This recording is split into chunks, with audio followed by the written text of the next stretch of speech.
जादुई जामुन का पेड़। बिरजू एक बेहद गरीब परिवार से था। उसके घर में हड्डियों के दर्द से परेशान मां माया रहती थी। दो बच्चे लालू और पाखी जो कि 10 साल के थे, उनका स्कूल में फीस ना देने के कारण स्कूल जाना बंद हो गया था। कई समय से बिरजू बेरोजगार था। घर में राशन ना होने के कारण पत्नी सुमन भी बहुत ज्यादा परेशान थी। घर में 2 दिन से किसी ने खाना नहीं खाया था। इसलिए एक दिन सुमन काम ढूंढने के लिए धूप में बहुत भटकती है और कहती है, हे भगवान, दया करो। मेरे परिवार ने 2 दिन से ठीक से कुछ भी नहीं खाया। वो बहुत भूखे हैं, लेकिन जताता कोई भी नहीं है। मदद करो भगवान, मेरे पति का काम भी ठीक से नहीं चल रहा। ऐसी कृपा कर दो, कम से कम पेट की आग बुझाने का तो कुछ मिल जाए।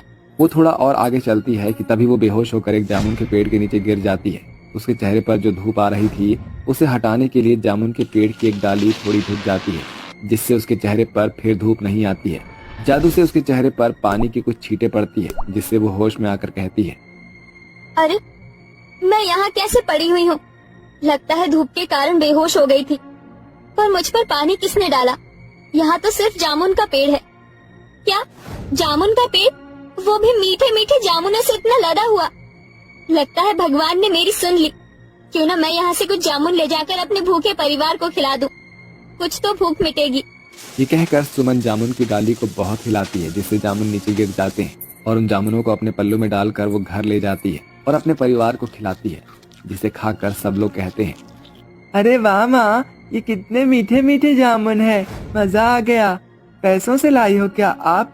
पर हमारे पास तो पैसे नहीं थे न माँ। अरे बेटा, ये मैंने पैसों से नहीं खरीदे। एक पेड़ पर देखे तो तोड़कर ले आई। ये तो तूने बहुत अच्छा किया बहू। काफी समय बाद इतने मीठे जामुन खाने का सौभाग्य पाया। तभी सारा परिवार उन 4-5 जामुनों को खाने के बाद डकार मारता है। तो हैरानी से बिरजू कहता है, अरे वाह,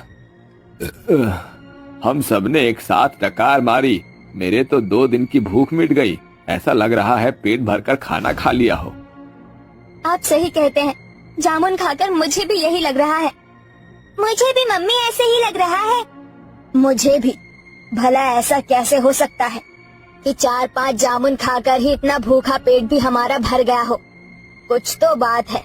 जो भी बात हो माँ, लगता है भगवान की कोई लीला है। अब जान में जान आई है। बिल्कुल। ये कहकर बिरजू काम की तलाश में चला जाता है, पर उसे कोई भी काम नहीं मिलता। अगले दिन सुमन फिर से खाने का जुगाड़ करने के लिए जामुन के पेड़ के पास आकर जामुनों को तोड़कर घर ले आती है, जिसके बाद पूरा परिवार मजे से उन जामुनों को खाता है। शाम का मौसम बेहद अच्छा था, जहाँ सास बहू बैठे हुए थे, पर अचानक से तूफान के कारण पड़ोसी की लकड़ी का गट्ठर सास के पैर पर गिर जाता है। वो उस भारी गट्ठर को उठाकर साइड कर देती है। ये देखकर सुमन कहती है, हाइला माँ जी, ये मैंने क्या देख लिया? एक चम्मच गिलास उठाने में आपको इतना दर्द होता है और इतना बड़ा लकड़ी का गट्ठर आपके पैर पर गिरा, फिर भी आपकी आवाज नहीं निकली और आपने इसे उठा भी लिया। आपका दर्द कहाँ गया? अरे हाँ, मैंने तो ध्यान ही नहीं दिया। पता नहीं बहू, कल से मुझे कोई दर्द महसूस नहीं हो रहा पूरे शरीर में। बड़े आराम से यूं ही मैंने उस गट्ठर को उठाकर फेंक दिया। मुझे तो लग रहा है जामुन खाने का कमाल है। अरे माँ जी, भला ऐसा कैसे हो सकता है? जामुन बादाम थोड़ी है। अच्छी बात है कि आपको दर्द नहीं हो रहा। आप बिल्कुल ठीक है। इसके बाद 2-4 दिन सुमन जामुन तोड़कर अपने परिवार का पेट पालती है। एक दिन वो अपनी बेटी को जामुन के पेड़ के पास ले जाती है। फिर वो कहती, माँ, आज मैं जामुन तोड़ दूंगी, पर ये बहुत ऊपर है। पाखी की ये बात सुनकर जामुन की डाली उसके पास आकर झुक जाती है। ये देखकर सुमन को हैरानी होती है। फिर पाखी बहुत सारे जामुन तोड़ लेती है।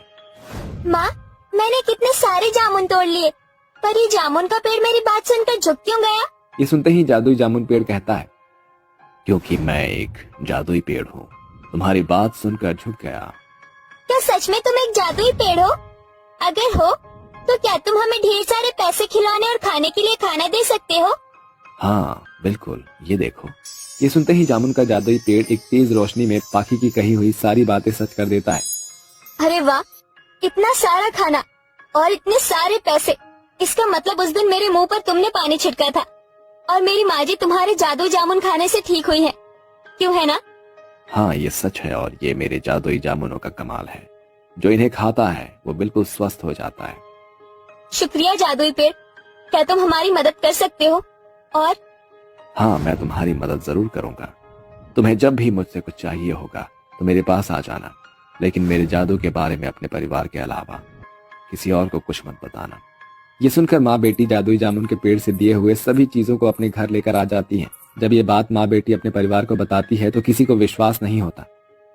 मुझे तो बहू विश्वास नहीं हो रहा, लेकिन हो भी गया है। अब हमारे घर की गरीबी मिट जाएगी। जा बहू, इन सब से राशन ले अपना। अरे वाह माँ, इतने सारे खिलौने, अब तो हम दोनों भाई बहन इनसे बहुत खेलेंगे। हाँ बेटा, इतने पैसे हैं कि मैं नया काम शुरू कर सकता हूँ। जी, आपने बिल्कुल ठीक कहा।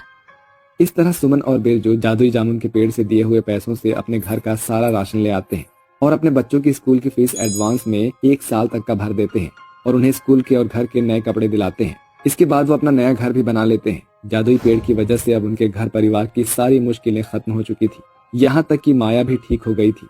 वहीं बिरजू ने उन पैसों से 2 खेत खरीद लिए थे, जिसमें एक में वो सब्जियां और दूसरे में फसल को उगाता था। सुमन सब्जी लेने बाजार जाती है कि तभी पड़ोसन रिधिमा रो रही थी।